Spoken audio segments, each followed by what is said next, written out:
बिस्मिल्लाहिर्रहमानिर्रहीम अस्सलाम वालेकुम। अज दो वाक़यात ते गल करांगा जिहड़े प्यारे पाकिस्तान च होए ने। एक तो जरदारी साहब सदर बने ने ते हल्फ जिहड़ा चीफ जस्टिस इंग्लिश च लै रहा सी।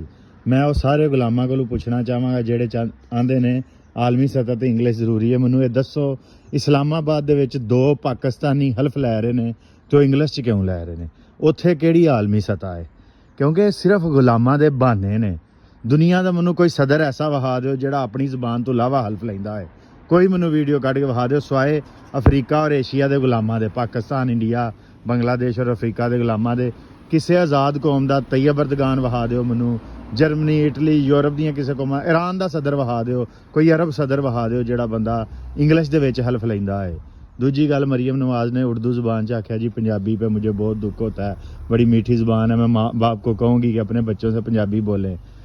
तू वज़ीर आला पंजाब में, तू दुख कादे तू कर रही आंदी है एक सब्जेक्ट के तौर पे पढ़ाएंगे, पढ़ा अज हुक्म दे कि पंजाबी लाजमी की जाए। तू वज़ीर आला पंजाब है, तेरा हुक्म मन्निया जाएगा।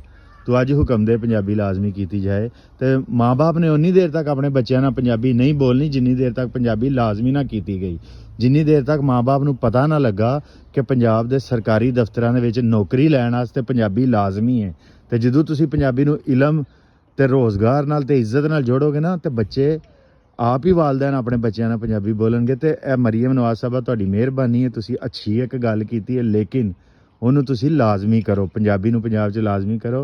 तो इंशाअल्लाह वालदैन दा, कुड़ियां दा एहसासे कमतरी मुक जाएगा और इंशाअल्लाह पंजाबी लाजमी होएगी। तुसीं ना भी कीती तो असीं इंशाअल्लाह करवावांगे।